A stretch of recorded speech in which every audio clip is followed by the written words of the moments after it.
welcome to Dingers and Dashers. My name is Josh alongside my co-host Adam. It's a great day to talk all things hockey and baseball. Let's get into it. And Adam, there's a lot of meat on the bones this week. We've got Caps, we've got Nats. But let's start over with the Caps. Is it time to panic yet? I can't tell with this team. Josh, I go back and forth every single day. Coming out of this week, we knew that this week would be the deciding factor. Is it time to panic, or are we going to turn it around right here? Well, Josh, we didn't decide. We did the opposite. We got 3 points out of the 6-point opportunity we had in 3 games. We lost to the Panthers, not a great loss. Lost 6-3, not very good from our team. Lost in the Devils in shootouts. Again, we got a point out of that. Again, we cannot win in shootouts. Terrible. But then we beat a really, really good Los Angeles Kings team, and we looked really, really good. We won 2-1. The team looked solid. We'll break it down in a little bit, but I don't know. Like, if you would have told me if we lost that Kings game, yes, I would say it's time to panic because we looked awful before that. The Devils game was a little exception. We looked solid in that game. But coming off 2 solid performances, 1 really great performance, if we have an easier schedule this upcoming week, I could see us turning it around. And if I see us turning it around, winning 2 of our next 3 games, we're not in panic mode, Josh. Yeah, so in theory, the Caps are in dead last in the Metro Division. I don't even know the last time that the Caps have been in that spot. But at the same time, they're 7 games out of first place. You know, by the end of this week, we have 3 games coming up this week. We're playing the Oilers, the struggling Canadians, and then the Lightning, and also the Blue Jackets. So 4 games actually coming up this week. It's a busy week for the Caps. If you win 3 out of 4 of those games, or take some losses in overtime, by the end of next week, you can be looking at middle to upper Metropolitan Division back because it's such a close division right now. First place, 27 points. Last place, 20 points. There's a lot of room for growth. Now, it's tough to see, you know, is it just an inherent problem in one spot? Because you look at the first loss that we had this week to the Panthers, uncharacteristically rough game for Logan Thompson there. You know, that was, I'd say, his first, I'd call it bad start of the season. The game against the Lightning a couple weeks ago kind of raised some flags, but this was the first bad game. Yeah, he's looked really, really good. I mean, our goaltenders have looked really good. So is our defense. You know, we're tied in 3rd for goals against this season. Tied in 3rd, and we're in last place. And that doesn't surprise me because so many times the problem has been the offense. It's been losing close 2-1 games, going 1-1 into overtime in a shootout. So we're looking for that offensive spark. And I know we focused a lot about Alex Ovechkin. What's going on? Adam, I think he has the hot hand right now in DC. He's put up goals in 3 of his last 4, including 2 straight. And I mean, the jersey says it all. I've got mine on. Or I don't have mine on, but I got mine hanging up upstairs. Here's where it gets interesting, all right? He hasn't been scoring the goals from his usual spot. He's been camping out in front of the net, taking the goalie's eyes away, hunting rebounds, hunting great passes. McMichael had a great pass to Ovi the other night to get him that goal. So the question lies, maybe Ovi still has a place on this ice. Maybe Ovi could still add a lot of value to this team's on-ice production, which was something people were questioning. But maybe it's not from that traditional Ovi's office. Maybe Ovi's retired. Have an office party. Get him out of there. He's retired. Not from the league, from the office. Josh, I think it is a shame that people, including us, were questioning Ovi's relevance to the Washington Capitals roster. He always has a spot on this team, and he just showed it in the past couple games. You doubt him, he's going to score. You doubt him, he's going to make an impact. He's going to win us games. And we saw him have the game-winning goal. Nice pass from Connor McMichael on the assist there. But, yeah, Josh, not in his normal spot, not his normal office. But I think that's due not to Ovechkin and his shot. We've seen his shot be firing. But I think it's due to the team, and we've seen this time after time, and he still scored. I just think that the Caps have moved a little bit away from it because the power play hasn't been working. Not due to, I don't think, Ovechkin's lack of scoring from the office. I think they're covering that just the same as they've been covering it for years. I just think maybe they haven't been getting those opportunities as much. I would say that if you look at Ovechkin's shots on the power play from the office compared to last year and the years prior, way less. They're not generating shots on the power play, and that's why our power plays have been struggling so much. And that goes exactly last year when he went on that whole goal scoring run, the great chase, when he beat Wayne Gretzky's record. That happened because he was moving his feet. He was getting active on the forecheck. And to Ovi's credit as well, obviously he's looked a little bit slower out there, and that's something that we have realized. But teams also know how to play Ovi. Like, Ovi's played, I saw a stat, against about a third of the NHL all time. Players know how to play against this guy. He's a weapon when he gets the puck with a little bit of space, but teams are doing a really good job at closing off the space around Ovi and not letting him get it. So by moving him to the front of the net, he's having a lot of success. And I like that in general, shifting things, shifting the norm. For example, Matt Roy against the Kings, that really good game. He goes in front of the net. He comes in from the right side. He circles in front of the net. He takes a defender with him. He circles back. He creates space in front of the net. He tips that puck in. Those are the little things that the Caps need to do right now to just shift it, to make a change, because teams have figured out how to play the Caps. So the Caps need to bring an adjusted game plan, which is exactly what they did against the Kings. Yeah, and we saw Coach Carberry get his 100th career win. Really, really proud of him. Good job to you. But yeah, we see him. He's editing the lineup. He's editing the game plan every single week. And the Caps are going to need to keep doing that because in this day and age, teams adjust, Josh. They adjust on the fly. They adjust in game, and the Caps are going to need to work with it. And we saw that in the Kings game. They worked really, really well. They had a very, very, very nice game plan. It showed in the first period, a little bit. It showed in the second period, a little bit more shaky towards the beginning of the third, but they turned it around, played a really, really great defensive third period, and that's the way the Caps are going to win games. They're not going to be getting in shootout games with like the Oilers, especially this game coming up. We'll talk about it later in the podcast, but they need to be winning these close games in a low-scoring fashion. Yeah, exactly. And to that point, there's still a lot of questions. There's still a lot of things that the Caps are figuring out, kind of ironing out the kinks. For example, with Charlie Lindgren, at the start of the season, both Adam and I made bold predictions, and my prediction was that Lindgren would be moved to the deadline due to the Caps needing more depth, either on from their forwards or their linemen or their D-men. But also, he has a comfortable contract, and he's good enough to be a starter. Now, all of a sudden, I'm saying, wait, maybe the Caps are going to hold on to him because Chucky just went out there and had a game where he proved, hey, I could be a goalie this team relies on, because he wasn't doing that. Ever since his first start in New York, the first weekend of the season where he had a shutout, he hadn't played up to the standards that we've known to expect from him. And I think it's tough. We're holding him to a superhuman standard right now. Logan Thompson's, he's in his prime. Lindgren just might not be in his prime. Like, I think that what this game against the Kings kind of showed me and reminded me of is that, like, Charlie Lindgren has never been a bad goalie. He's had bad games, and we've just allowed that to stack up against him as, like, he sucks, he's terrible, look at LT, he's so much better. When in reality, he's just a fine goalie. He's fine. He's a great backup. Exactly what you want in a backup. You want a guy who can, after a couple starts from Logan, he can get a nod and he can be great. He can be good. And the Caps, with such a busy schedule, they need that reliability. And Chucky showed that they can have it. Look, the Caps this season are going to play 14 back-to-back games. It's the most in the NHL.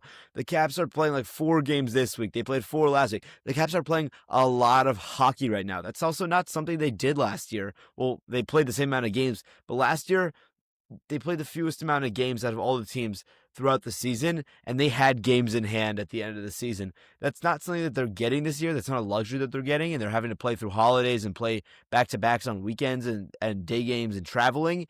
And so it's really nice to see they have so many guys who could step up. And that's where my concern lies, Josh. I'm just a little bit concerned that the Caps and Coach Carb is going to get a little too comfortable with Charlie Lindgren. And I think that's where he struggled in the past. When you play him multiple times in a row, or you play him a little too often, you have Logan Thompson, who's incredible. Use him, but then use Charlie Lindgren strategically. Don't just put him in because he's playing well. That's not where he's been It's not where he's done great in the past. He hasn't played well in multiple games in a row that often. He's been a guy, you put him in, he's good. You put him in, Yeah, he's good.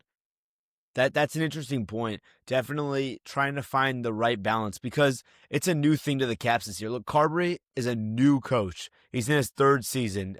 He's played like 2 seasons and 19 games, something like that, as a head coach.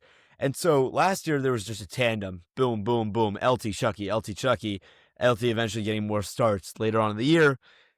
The Caps are still trying to figure everything out. They're not using the same system as last year. But someone that they have been able to rely on last year, this year, is Dylan Strome.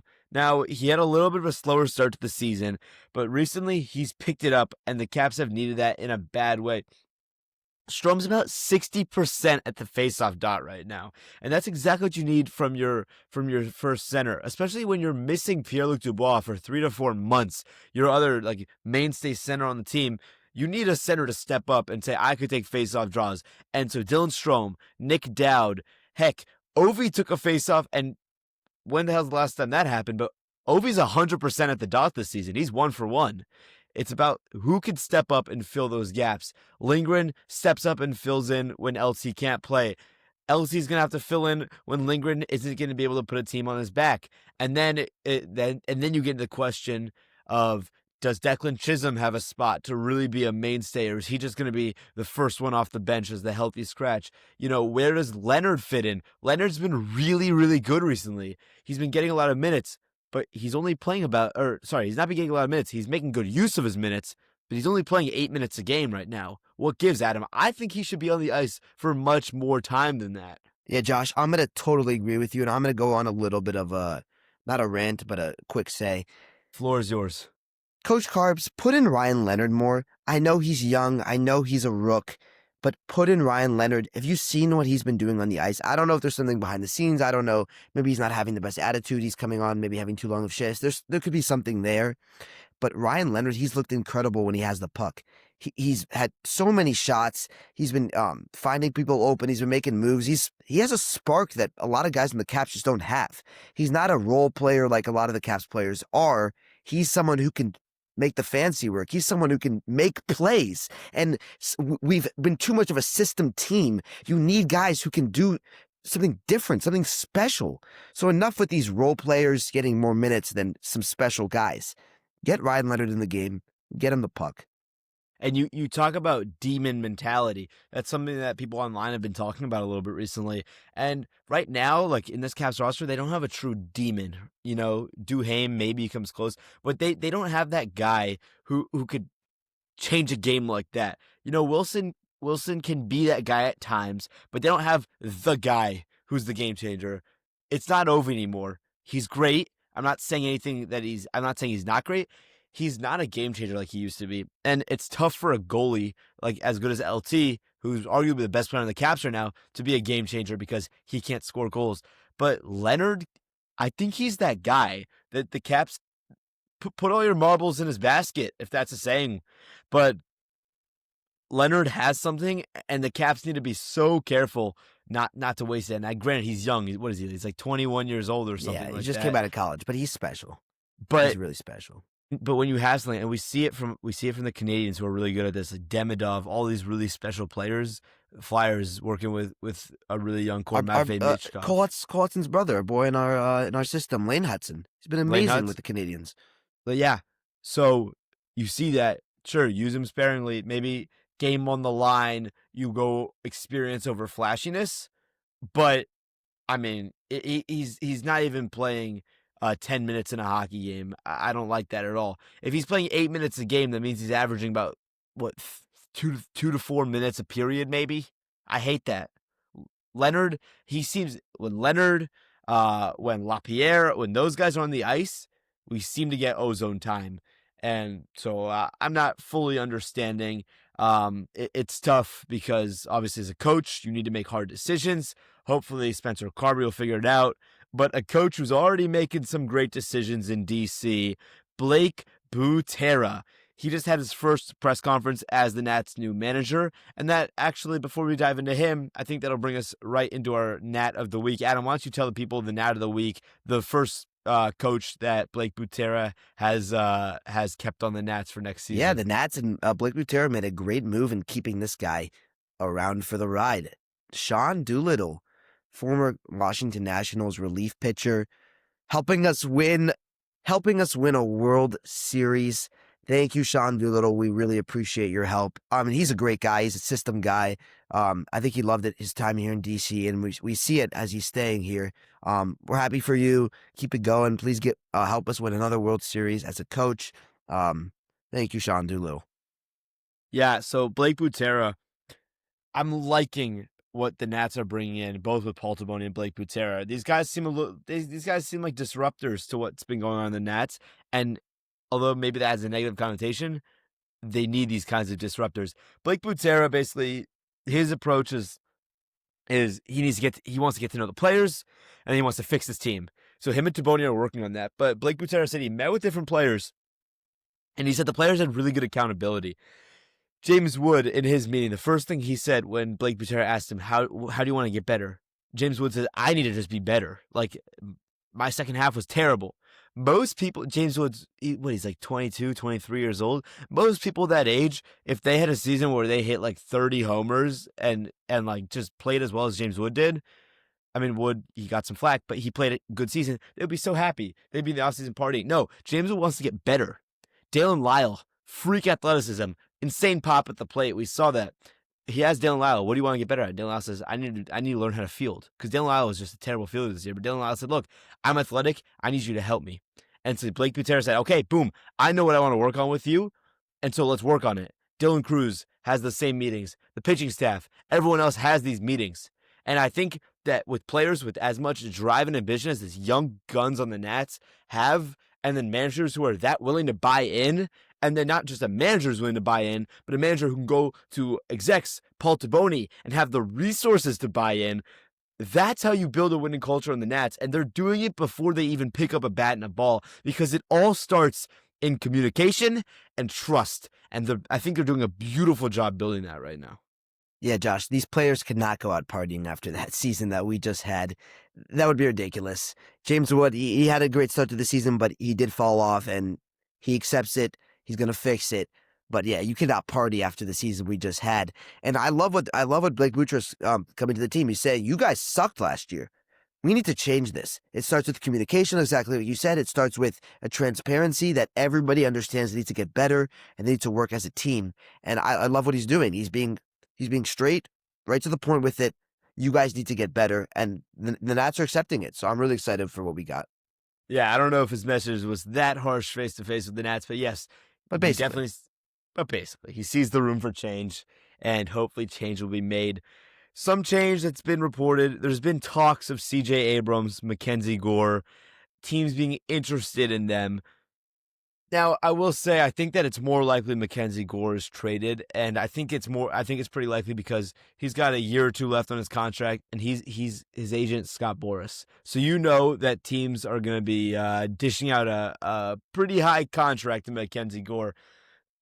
I think the Nats aren't really in a spot where they can afford to sign a pitcher that they now have some question marks about after the really tough second half of the season. I don't know if the Nats are able to invest in a pitcher that much like Mackenzie Gore, especially considering the return they might get for a guy like that. But C.J. Abrams, gosh, please keep him in DC. Look, you work so hard to get these guys. You give up Soto, your who could have been your franchise player, Hall of Famer, everything. And so just don't throw them away. I know that the Nats long term see Eli Willits as their shortstop. It's so hard to tell. The guy's 17. He's the same age as the two of us, Adam. But I think it comes down to there's still room for CJ on the team. You have second base open. You DHs. There's solutions. Don't get rid of CJ, please. yeah, for sure. There's room for CJ. There's room for all these guys. But I agree, Mackenzie Gore will be traded, and I think he should be. There's a guy that you're not going to re-sign. Clearly, he's probably going to get more money from some team who doesn't need him. But yeah, he's not coming back after a year or two. And you got to trade the guys when you have it. I know it's sad because we paid so much, exactly like you said, for him, and maybe even CJ. But if you're not going to get these guys back and you know you're not going to get them back, why are you hanging on to them, risking losing them in free agency when you can get a package for them? And one might even argue that the Nats should have traded Gore before his stock dropped tremendously in the second half. Who could have seen that coming? Now, on the topic of trades and Nats, this is where we start to get a little bit controversial. So I made a claim this week that I would rather the Nats, hear me out, salaries included, I would not want the Nats to trade James Wood for Shohei Ohtani. And I know that's like, quote, the wrong take, or not the take that most people would have. But I'm going to give 2 reasons, and then I want to hear your guys' opinion in the comments below, or email us at dingersandashers@gmail.com. 2 things. A, money. Where are the Nats getting the money to pay Shohei Ohtani, like $800 million or whatever he's making? Dude, they couldn't pay Kyle Finnegan $6 million in a year. It's taking them 3 years to give a closer. They flipped at the deadline off a 1-year deal, $6 million. Where are they getting $800 million from? Yeah, but let me stop you there, Josh. If this trade is going to happen, the learners are going to be willing to pay for it, or there's going to be a different owner in place. The trade wouldn't happen from the beginning if the Nats couldn't afford this. Like, I don't know what you're talking about. If this trade wouldn't happen, if the Nats could afford this. So yes, salary capping we included, but the trade's still happening. So maybe the money is could be allocated to different things, but the trade would still happen. So we could get the money. It's not an issue, man. Okay, well, the Nats, they don't have the budget to pay for a superstar of that caliber and then fill the team out with all these other guys. And I get that Shohei is a game changer, a culture changer in DC. You get all this revenue from more fans, whatever, more sponsors. But at the same time, you're throwing a 6-year rebuild at this point out the window for this deal. And you're not able to afford these guys. You're not able to afford James Wood, CJ Abrams, Mackenzie Gore when their contracts are due up. And those guys are what makes the wheels turn on these Nats.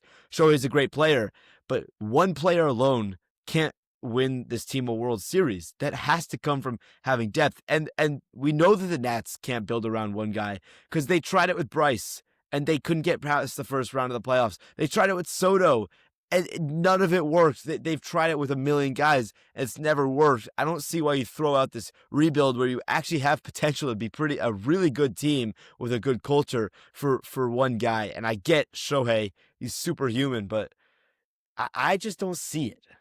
Josh, you were just so wrong. You get a guy like Shohei Ohtani on your team, everybody's going to want to come play for him. Oh, you got all these guys coming in. The Japanese guys, they're all going to fluctuate. They're all going to want to come to DC and play with Shohei Ohtani. He's that game changer. He's the guy. I can't wrap my head around how you decline a trade like that. He's so much better than James. I don't care about the age. I don't care about anything. You would never turn down a deal for Shohei Ohtani for anybody, let alone James Wood. Please drop your comments in the comment section. Flame Josh for that take. Terrible take. If you're gonna flame me for complaining about it, flame me. But I can't see how you agree with Josh. Just think about the money. Obviously, you said like the Nats have the money, but to get all of a sudden get all these stars, Adam, the Nats don't have it in the budget. Again, this is salary included. Like Shohei's what 1 or 2 years into his contract. You'll still get other guys for cheap. If you're gonna be able to pay him, then I don't care if you can't pay for anybody else. It's so Shohei Ohtani, Josh. So what? Your starting lineup that's going to win you a World Series is going to have Shohei Ohtani at the top, and then like a bunch of minor leaguers that you're paying like league minimum every year. Is Nasi Nunez going to be your cleanup hitter on your World Series winning team? Josh, I believe there's going to be guys who are better and willing to take budget cuts to come play for Shohei. You're not playing for the Nats. You're playing for Shohei Ohtani. Everybody's gonna come see you play. And once the young guys, once they leave their contract, they'll go get a lot more money. So I see so many people wanting to make their career with Shohei Ohtani. Playing with Shohei Ohtani would obviously be probably a dream come true for a lot of people. But at the same time, you're gonna opt to make a lot less money for yourself and for your family so that you can play quote for another player. No, these guys, they want to play with Shohei, but they also want to be stars. You're telling me that Rafael Devers, like those kinds of personalities who have clearly shown, like this season alone, there's been like at least 5 guys in the league who have just shown like I'm here to get paid, like I want to be the star. You're telling me that they want to just go be in Shohei's shadow? No, if you're playing in single A, you're like, okay, fine, I'll be the guy who plays for Shohei. But if you're a big leaguer, you don't want to be playing for another guy. You want to be playing for yourself. You want to be playing, because at the end of the day, when Shohei's merch sells and you're just on the same team as him, you're not making that money. Well, clearly Josh has made his argument and made his point. Go tell us in the comment section if you agree with him. I clearly do not, but go tell us down low. At the end of the day, it's all love. And at the end of the day, the Nats are never gonna have Shohei on their team. I still think that in like the very last year of Shohei's career, it's gonna be like some like shortened MLB season, and he's just gonna like be like, oh yeah, like he's just gonna play for the Nats for 1 year. Nobody's gonna say how Michael Jordan was on the Wizards. Yeah, that's what we're gonna do on the Wizards. I was about to say that. It's like, okay, there's like a world where that could happen. Breaking news: Orioles acquired Taylor Ward from the Angels. That just happened? Yeah, just now, ESPN. Wow. Orioles are making moves. Speaking of the Orioles, Adley Rutschman, a lot of interest there. Keep your eyes peeled. Nats are calling. Nats are interested. But Adam, enough about the Nats. Let's move to MLB in total. It's award season. Tell me what went down. Yeah, Josh, pretty stereotypical awards for the last couple years. Some guys, some repeats. Let's just say that. Judge and Shohei, they repeat with MVPs. Give it to Cal. Give it to Cal. I wanted Cal to win, but Judge deserved it. Shohei deserved it. You couldn't have given it to anybody else. These two had incredible seasons. There, as much hate as I might have for Judge, as if you're not a Yankees fan, you hate the Yankees, you gotta respect what he can do. He like hit 350 with like 50+ home runs this season.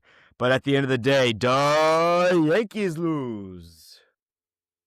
That is right, Josh. And your Cy Young winners come as no shock, neither to us. Tariq Skubal and Paul Skeens, the legends. So good. At such a young age, they duel for the Cy Youngs.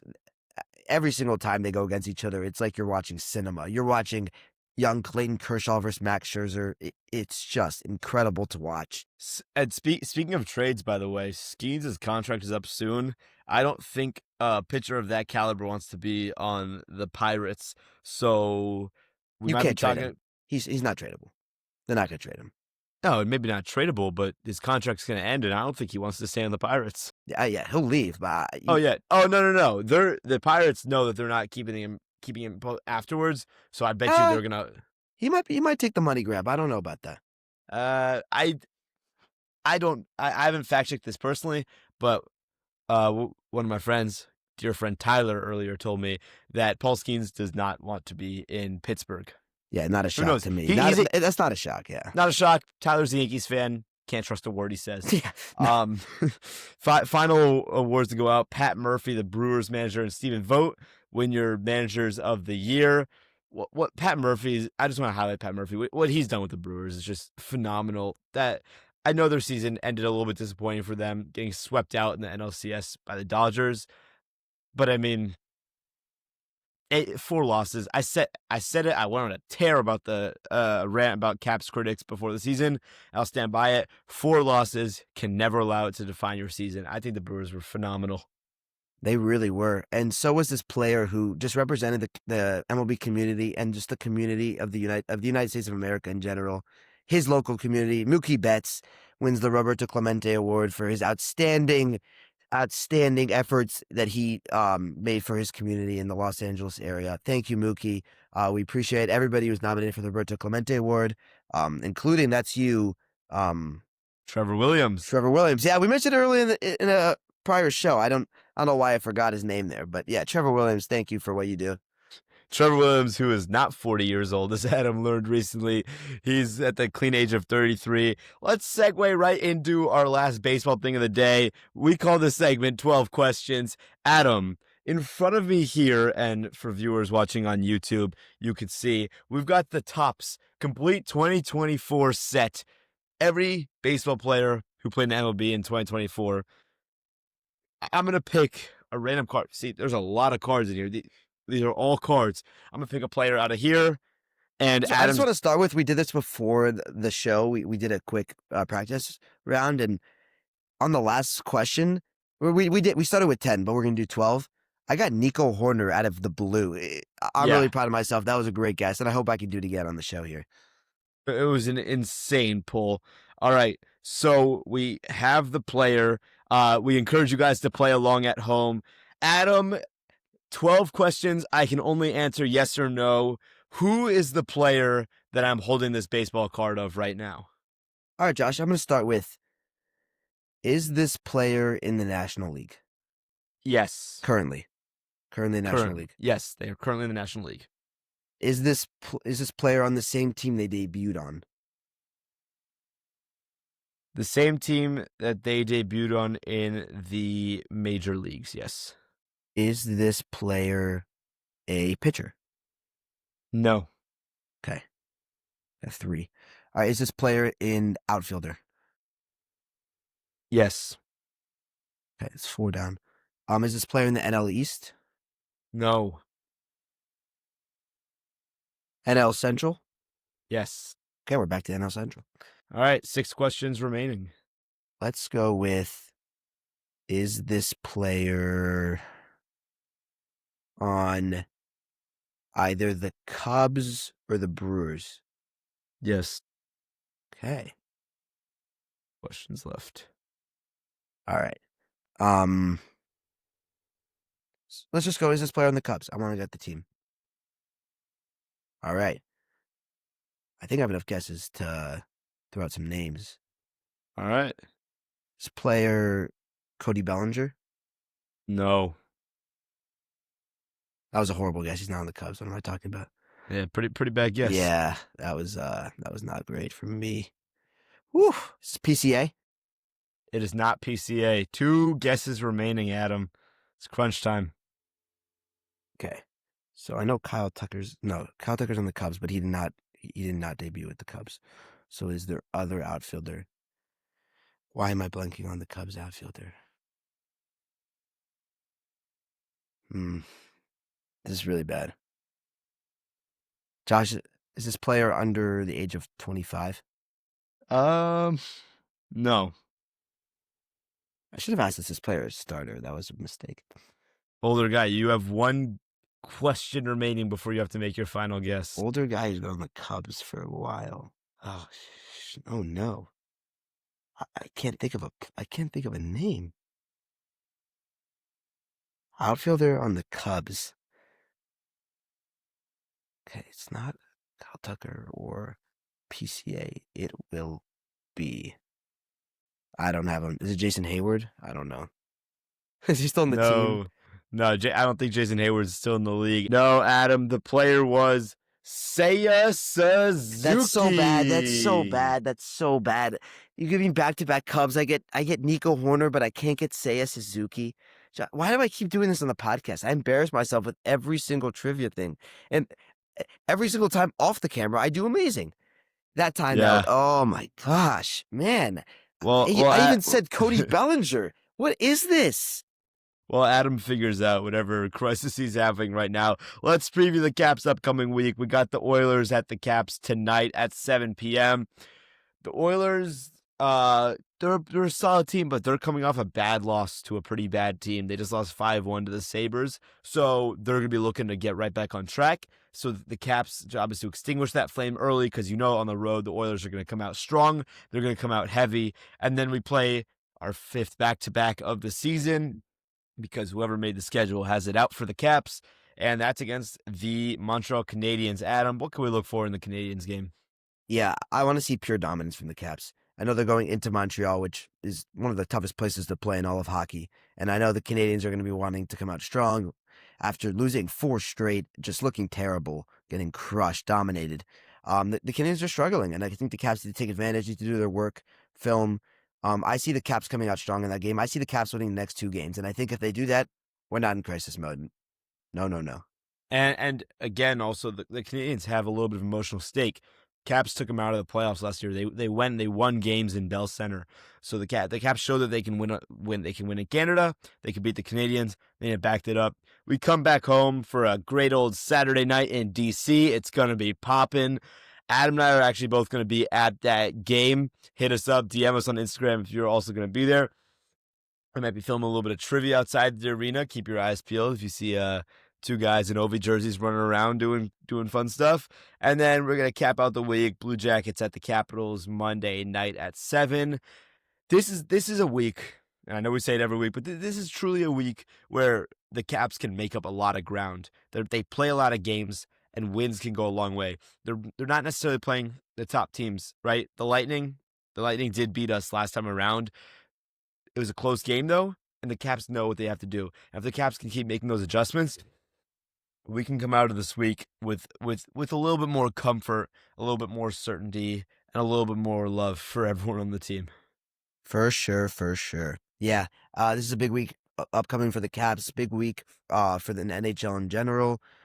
We enter into a stage where this can make some team seasons. If they don't win some games, they could fall too far behind.